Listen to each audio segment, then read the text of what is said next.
Hey brother! Okay people, buckle up because what we're delving into for today's video, I'm just gonna say it up front, is pretty wild. If you're anything like us here at SuperCarlinBrothers, you've probably longed and waited and hoped that someday your Hogwarts letter would finally arrive after 23 years. At this point, I might just need to hang it up. But I can't. I'm just holding out hope for the world where they're like, you actually need to be like 40 before you can come properly learn magic. Gotta like get some responsibility baked in first. Should probably work on becoming responsible. But the point is, there is nothing like the longing of eventually being able to board the Hogwarts Express and ride through the mountains and lochs of Scotland to see the Hogwarts castle glowing off in the distance. Somehow this massive magical stone structure with its quirky staircases, lively portraits, ghosts, students, teachers, and house elves alike has felt warm and maybe even sentient in its own right. There are even manifestations of rule breaking in the form of Peeves the Poltergeist and also Filch, if you believe the theories. And they are, our theories, so I feel like you should, but that's a total aside. But then there's also other instances as well when the castle actually bars Dolores Umbridge from the headmaster's suite, or when the suits of armor of the Hogwarts castle step forth to defend it. And while it's maybe not like animated or super lively or, throwing out high fives to passing by students or anything, there are the trick doors, secret passages, heck, even the room of requirement kind of gives you the feeling that the castle can think for itself a little bit. And honestly, this has always been plenty enough for me. It's been home to powerful magic and experimental students for a millennium. And as a result, some of its charm is just quite literally the magic that has like embedded itself into the walls along the way. It's almost like a permanent sticking charm, if you will. Like some magic is either just simply too powerful or too interesting, please see Fred and George's portable swamp, to simply wipe away. It's like part of the landscape of the castle at this point. But just here recently in our brand new podcast, Through the Griffin Door, which is a chapter by chapter discussion of the Harry Potter books, which is super fun, by the way, you should totally check it out. But through this extremely careful examination, we found a thread that we had never really noticed before. And when we started tugging on it, we kind of couldn't believe what we found. Hogwarts Castle is, of course, definitely a castle. However, I'm not entirely convinced it always has been. Today, I'll explain.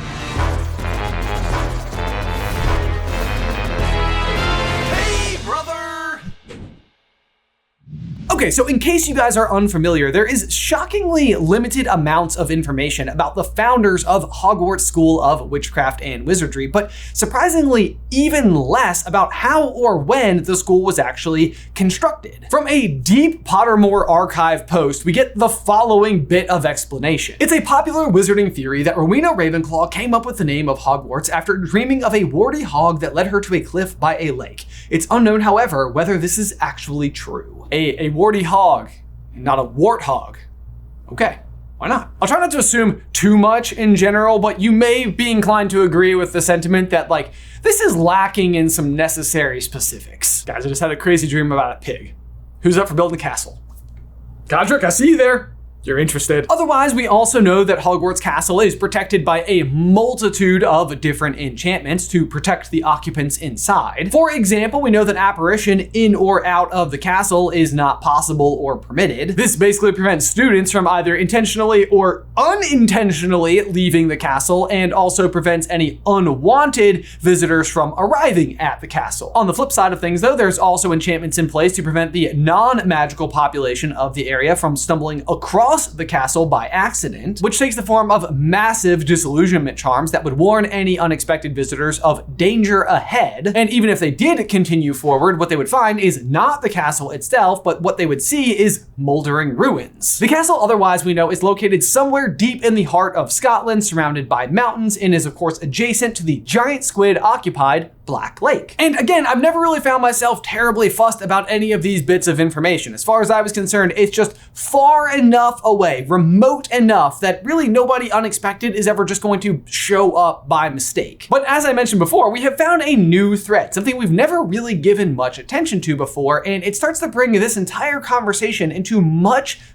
sharper focus. The detail in question happens on Harry's first ever day at Hogwarts, where we know he boards the Hogwarts Express, he travels across the Black Lake with Hagrid in the small boats, he is sorted into Gryffindor, he then enjoys his first ever Hogwarts feast and is led by Percy the Prefect to the Gryffindor common room, where we learn the very first password is... Caput Draconis. Hey, wait, didn't we just meet a character like 30 seconds ago who's like the absolute worst and goes by the name of Draco? Think my name was funny, do you? Honestly, I've never really thought Draco was a funny name, but this is a weirdly big coincidence, am I right? This is the first time that we're ever entering the Gryffindor common room, and the fact that the password itself is so incredibly similar to this very, very mean 11-year-old somehow makes it feel like ominous a little bit. Either way, we were very interested to know what Caput Draconis actually translated into, which takes about 4 seconds of Googling, and will tell you it means dragon's head, or head of the dragon. And because what we do is overanalyze every detail of the story, we immediately wanted to figure out whether or not this was somehow super important in any other way other than just being the Gryffindor common room password. And what we found almost immediately is that Caput Draconis happens to be one of the 16 geomantic symbols, which I'll admit at first meant pretty much nothing to me, but after poking around just a little bit, I found the following backstory on Wikipedia. The 16 geomantic figures are primary symbols utilized in geomancy, an ancient divinatory practice.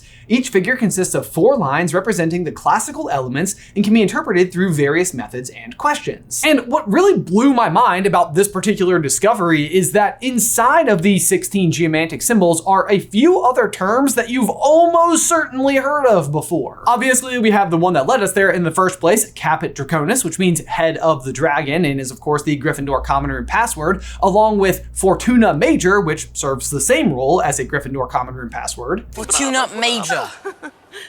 Yes, all right. Go in. But then also included in this list of 16 symbols is Albus, as in Dumbledore, and Rubeus, as in Hagrid, to which I was like, well, shoot, those are some pretty significant characters. So like, could that possibly mean that the other terms that are borrowed from this list, like, are they also equally important to the overall story? And as it turns out, Fortuna Major is just simply astrologically associated with the Leo star sign. Leo is a lion. Gryffindor's mascot is a lion, so simple sauce. That's a good password. Caput Draconis, on the other hand, is associated with beginnings, and to be fair, this is Harry's first ever trip to the Gryffindor common room, but this felt like a little bit light to me in terms of what it meant overall in the story. I mean, this is Harry's first visit to the Gryffindor common room. So I'll admit, we were just literally joking around a little bit, and we were kind of like, oh, okay, like head of the dragon, like Gryffindor Tower is one of the highest towers at the school. Like, what if at one point in time, Hogwarts used to be a dragon and Gryffindor Tower was its head? And trust me, we really were just kidding, like literally chortling at the thought. We don't chortle over like small things. But then we were all kind of like, wait a second. What if the castle used to be a dragon? So then it's all like, hold up. Like, what's the school motto again? Does anybody happen to know? Yes, Hogwarts does in fact have a school motto, and you've almost certainly stared at it like a whole bunch of times and never even realized it, but it's right there underneath the crest. Draco Dormiens Nunquam Titillandus. You'd of course be forgiven for not knowing this particular detail, as it is literally never mentioned in the books, and yet it is very real, but because it's specifically never actually referenced, we also never really get like a backstory as to why this would be the Hogwarts motto. Even the translation has never been terribly informative, and if anything, is kind of silly. It's literally never tickle a sleeping dragon. I'm not gonna lie, I wasn't planning on it in the first place. It seems self-evident. It's a dragon. This is why you have to be 40 to go to magic school. But either way though, it's a little bit of like a play on the phrase, let sleeping dogs lie, which is essentially a sentiment that suggests like, hey, if something isn't a problem, then don't invite it to become a problem. And in general, this just kind of seems like good advice for students. Like, don't go stirring up trouble where you don't need it. Ironically though, it is something that Harry is pretty much just like doing all the time. He's just always kind of like going through trapdoors or illegally brewing polyjuice potion in the girls' bathroom in order to find out the true culprit of the Chamber of Secrets. Actually, in that particular instance, he's quite literally doing it so he can go and talk to somebody by the name of Draco, which again means dragon. So in a way, he's kind of tickling the dragon. Then there's also the time that he actually fights a dragon, although again, to be fair, that one wasn't his fault. Well done, dragon! In year 5, Umbridge is arguably a dragon that he's tickling endlessly, a sentence that now when I say it out loud does seem kind of odd. But being the nail that sticks out against the Umbridge regime is almost guaranteed to get you hammered, and not in the fun way. No, but for real, he actively opposes her in the classroom, he gives interviews against her, he forms an army against her, and uses her fireplace. That last one without context doesn't seem that bad. Do not warm yourself by my fire, Potter! Spot on Umbridge, right? Kind of a deep, gravelly voice. But surprisingly, all these things kind of end up being for the better. It's almost like at times Harry is quite literally going against the Hogwarts motto and waking the sleeping dragon and then conquering it. Oftentimes for the benefit of, you know, all mankind. So good for Harry. And guys, we need to take a quick break to give a huge thank you to today's sponsor, Bespoke Post. Guys, no matter where your adventures take you this fall, Bespoke Post has a box of awesome that is sure to make those journeys that much more awesome. In case you're unaware, Bespoke Post is one of my personal favorite brands and is just jam-packed with really cool gear from small businesses all around the globe. For example, this past summer, I got their chill box, which comes with this really cool cooler, which is just super portable. It's really good looking and durable. We threw it in the boat when we were out on the lake, or we just like bring it out next to the campfire at night when we're chilling on these cooler nights. But speaking of cooler, I could not be more excited for my own next upcoming box, which is the Hibernate box and comes with these truly glorious and cozy looking slippers. You can better believe that I will be ready for all cozy circumstances at all times. Although I have to admit, the other box of awesome that caught my eye this month in particular is the Spiced box, which comes with like a whole kit and everything you need to make apple cider donuts. For me, best case scenario right now is wake up, put on my cozy slippers, walk downstairs to my own homemade donutty deliciousness. Just made donutty a word. But if either of those boxes don't seem to resonate with you in particular, then not to worry, because there's a massive selection to choose from across a myriad of different categories. And if you need a little help, they also have a quiz over at boxofawesome.com that will like narrow in on what's best for your lifestyle. Plus, they release new boxes every single month. It is free to sign up. You can skip or cancel at any time, which fully allows you to sort of just pick and choose whenever you see a box that catches your fancy. Plus, you can get 20% off your first monthly box when you head on over to boxofawesome.com and enter promo code SUPER at checkout. That's boxofawesome.com, promo code SUPER for 20% off. Boxofawesome.com, promo code SUPER, link in the description down below. Definitely check it out. Anyway though, back to our original point. So we started with the idea, what if Gryffindor Tower used to be the head of the dragon? And then combine that with the Hogwarts motto of don't tickle a sleeping dragon. So of course, my first order of business was to go and track down my copy of Fantastic Beasts, which wasn't hard. It's always pretty much close by hand. You never know when you're gonna need it. And what I was looking for was a candidate within these pages to see whether or not there was a dragon of such size. And to my wonderful surprise, hang on, I thought I might get lucky and flip to it. And to my surprise, I found this. The common green Welsh, which was actually not useful at all. This was a bad setup. But there is one other dragon that happens to reside in Scotland, and it's this, the Hiban Black. Well done, dragon! The Hiban Black is specifically a very large dragon that specifically resides in Scotland. Even more specifically in the Hebrides, which is an archipelago just west of the Scottish mainland. So again, home habitat, pretty dead on. It's also known for its aggressive nature and having purple eyes. And I will say that the one hang up that I had in particular is that despite the fact that it's pictured the size of a mountain here in the book, it's listed as only going up to 30 feet. But I wasn't willing to let that necessarily hold me back. So from here, I just started researching a little bit about what relationship Scotland in particular out here in the real world has with dragons in terms of their folklore. And as it turns out, there is a very famous dragon in Scottish folklore referred to as the Bethier, which I am fairly certain I am not pronouncing correctly, but if you are Scottish and know how to pronounce it and want to help me with that, please let me know. And just listen to the description of the Bethier. The largest and most deadly kind of serpent, or as a dragon. It dwells in mountainous caves and valleys and is equipped with a venomous sting. And just scrolling around a little bit trying to find more information about this particular dragon, what I discovered is that it's so famous in Scotland that there is quite literally a mountain named after where it was believed to have lived. That is called Bien a Bethier, or Mountain of the Beast. And just take a look at a shot of this particular mountain. Like, notice the incredibly steep cliffs and its general proximity to a huge lake. What this means is that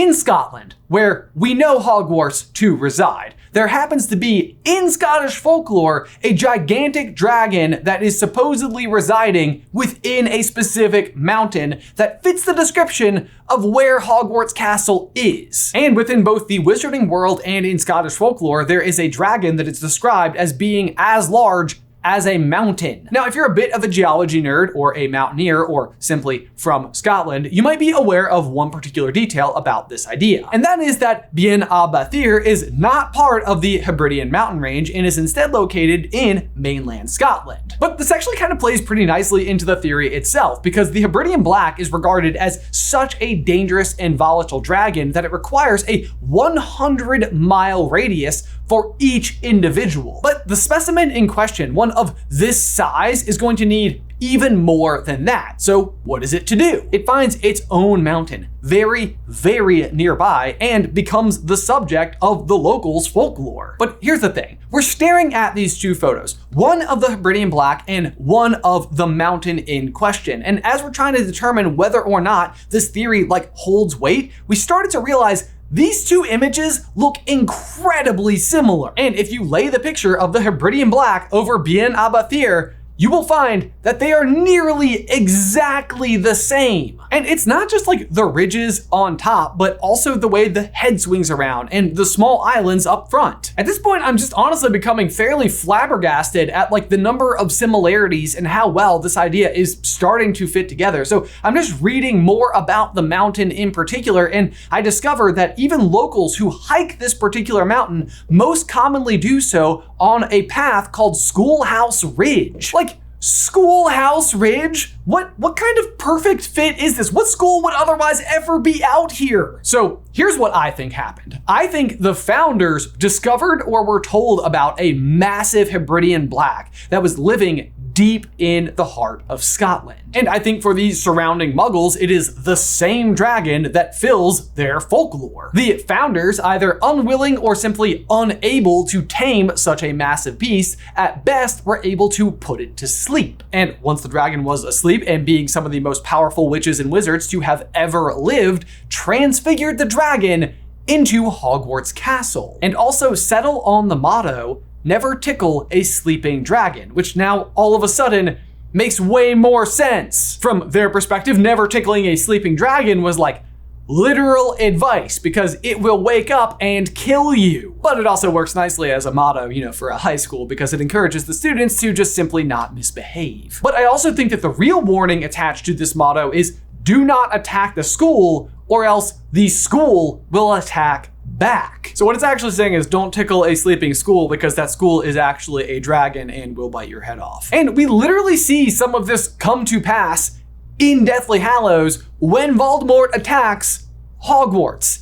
It starts to fight back. And it's not just the suits of armor or protective spells, but also the professors and students that reside within Hogwarts as well. They are part of the school and therefore part of the dragon. So don't tickle a sleeping dragon isn't just advice to the students, it's advice about the students. Never challenge those that call Hogwarts home. Hogwarts is my home. But also then just in the meantime, I feel this also starts to explain all the other quirky details about the school, the moving staircases. It's this is sort of still a living, breathing entity of sorts. I also just personally think it'd be very interesting if Gryffindor Common Room is in fact the head of the dragon, if the four founders were attempting to transfigure this massive beast into something else, then maybe each of the respective common rooms are the parts of the dragon that each of the other founders transfigured. But there you go, guys. If you have ever wondered to yourself, what on earth does that school motto, "Never tickle a sleeping dragon," actually mean? We believe that the castle itself, at one point in time, just simply was a dragon. Be sure to let us know your thoughts in the towel section down below. But guys, as always, thank you so much for watching. Be sure to like this video and subscribe to the channel if you haven't already so you don't miss out on any future Harry Potter action from us. If you'd like to find out how the Night Bus might actually be a transfigured Zowu creature, you can check out this video right over here. It's one of our all-time favorites. Or if you'd like to hear us talk about each of the chapters of the Harry Potter saga, you can do so with our brand new podcast, Through the Gryffindor, right over here. Otherwise, guys, until next time, bye.